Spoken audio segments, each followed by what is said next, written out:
Another teacher na naman po ang kasama natin ngayon at isa to sa mga ginaguide din natin sa online business na meron tayo right now. Siyempre, papakilala ko na sa inyo. Teacher Ryan, pakilala ka naman sa kanila. Hello everyone! Tama yung sinabi kanina ni Mentor Juner Almerol. I'm Ryan Toribi from Leyte. 15 years in service sa DepEd by profession. Yun, grabe naman. 15 years. Magsi 16 years na. 16 years. Oh, ano This naman? coming March. Ano naman yung rank mo dyan? Teacher... Teacher 3. Teacher 3. Opo. May bala ka mga principal. Wala na. Di ba nakita?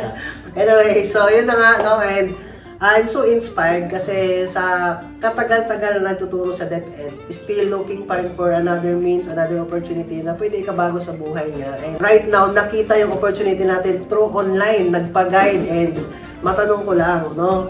Ano yung pinakamalaking kinita mo dito sa business natin sa isang buwan? Kumita ko ng 110,000. 110,000 in 1 month. Grabe naman. In a short period of time. Yung first month mo, magkano kinita mo dito? 92,000. 92,000. Mas malaki pa yung sa sahod mo? Mas malaki pa. Triple yun. Quadruple. Quadruple pa. Yan na nga, and congrats kasi nakita mo itong ganitong opportunity. Kasi sa mga teachers kasi ang dilemma ng teacher, kaya hindi sila go into online business kasi busy sa school, busy sa may mga lesson plan, kahit sa bahay, dala yung trabaho. Pero bakit ka nag-decide na gawin itong business despite sa ganung mga reason?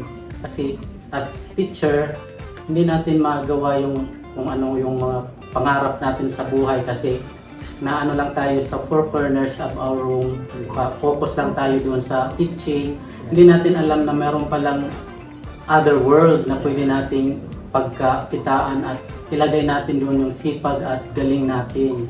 Yun, grabe no, and kaya pala siya isabay. Like for example, Yes, time management lang. Magaling naman tayo doon as a teacher.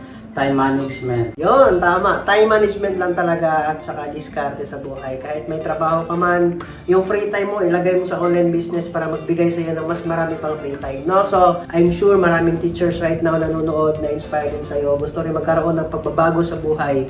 Ano yung message mo sa kanila? Sa mga katulad ko na teacher din na naghahanap ng other source of income and opportunity, this is the right opportunity. Yes. It's a blessing na nakita mo ito na video.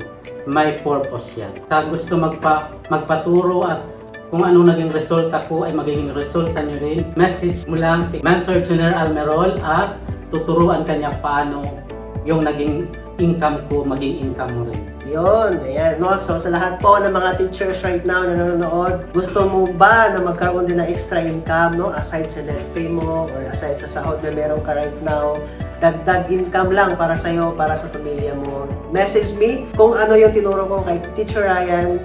Gusto ko rin ituro sa'yo at for sure kung ano yung naging resulta niya, magiging resulta mo. See you in my inbox. Ikaw na yung next.